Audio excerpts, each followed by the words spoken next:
আমার স্নেহে 2024 সালের উচ্চ মাধ্যমিক পরীক্ষার্থী তথা আমার প্রিয় ছাত্রছাত্রীদের জানাই আমার চ্যানেলের পক্ষ থেকে সুস্বাগতম।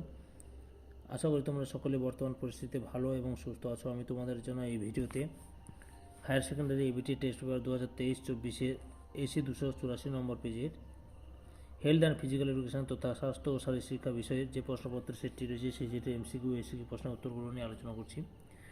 তোমাদের কাছে অনুরোধ, তোমরা ভিডিওটি না টেনে পুরোটা দেখো, আর যারা আমার চ্যানেলে নতুন তারা তাড়াতাড়ি আমার চ্যানেলটিকে সাবস্ক্রাইব করে আমার চ্যানেলের পাশে থাকো। আলোচনা শুরু করছি। কোন সালে প্রথম আধুনিক অলিম্পিকের পতাকা উত্তোলন করা হয়? সঠিক উত্তরটি হল অপশান এতে 1920 সালে। 2 নম্বর প্রশ্ন, প্রশিক্ষণপ্রাপ্ত খেলোয়াড়দের বায়ু ধারকত্বের পরিমাপ মান? সঠিক উত্তরটি হল 7 থেকে 8 লিটার, যেটা অপশান এতে রয়েছে। 3 নম্বর প্রশ্ন, সহজাত প্রবৃত্তি? সঠিক উত্তরটি হল অপশান সিতে 17টি। 4 নম্বর প্রশ্ন, ভারতীয় সংস্কৃতি অনুযায়ী যোগ কয় প্রকার? সঠিক উত্তরটি হল অপশান বিতে 7 প্রকার। তারপরে আধুনিক অলিম্পিকের জনক? সঠিক উত্তরটি হল অপশান ডিতে ব্যারন প্যারিদা কুবারতিন।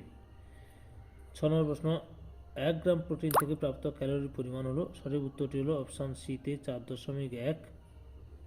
তারপরে রয়েছে 7 নম্বর প্রশ্ন, মানুষের স্বাভাবিক রক্তচাপ হলো ড্যাশ mmHg? সঠিক উত্তরটি হলো অপশান বিতে 80/120।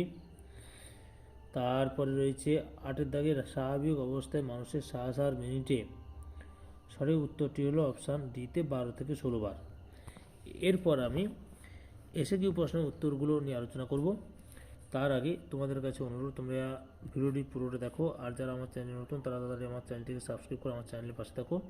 সঙ্গে ডান দিকের বেল আইকন অল অপশানে গিয়ে প্রেস করে পরবর্তী ভিডিও নোটিফিকেশন পাও। লাইক দাও, কমেন্ট করো, ভিডিওটি তোমাদের একই ক্লাসে বন্ধুবান্ধবের মধ্যে শেয়ার করো প্রশ্নের উত্তরগুলি জানতে। এরপরে আমি এসএকিউ প্রশ্নের উত্তরগুলো নিয়ে আলোচনা করছি, লক্ষ্য করো।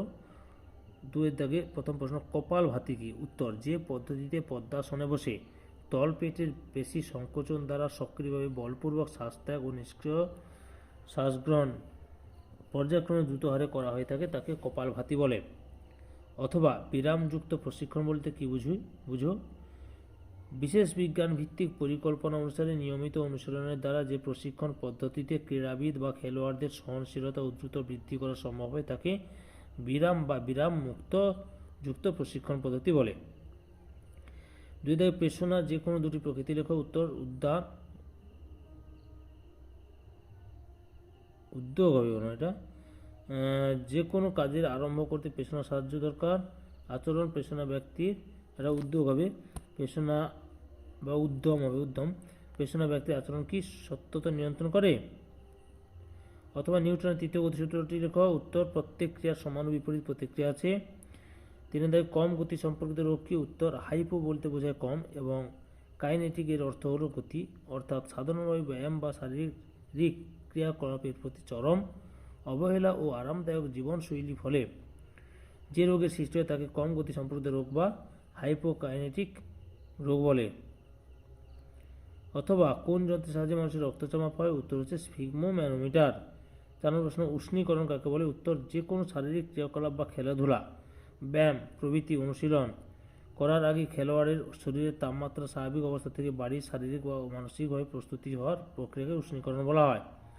অথবা শ্বসনতান্ত্রিক সহনশীলতা বলতে কি বোঝো? উত্তর, হৃৎপিণ্ড ও ফুসফুস দ্বারা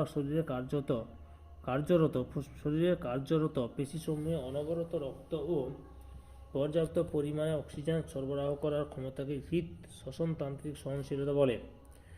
তাহলে ছাত্রছাত্রী, তোমরা এসি 284 নম্বর পেজের স্বাস্থ্য ও শারীরিক শিক্ষা বিষয়ে যে প্রশ্নপত্র সেটি ছিল সেই সেটি এমসিকিউ এসিকিউ প্রশ্নের উত্তরগুলো জানতে পারলে।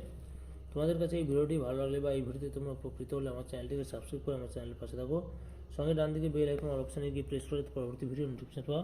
একটা লাইক দাও, কমেন্ট করো এবং ভিডিওটি তোমাদের একই ক্লাসে বন্ধু বান্ধবদের মধ্যে শেয়ার করে প্রশ্নের উত্তরগুলো জানতে সাহায্য করো।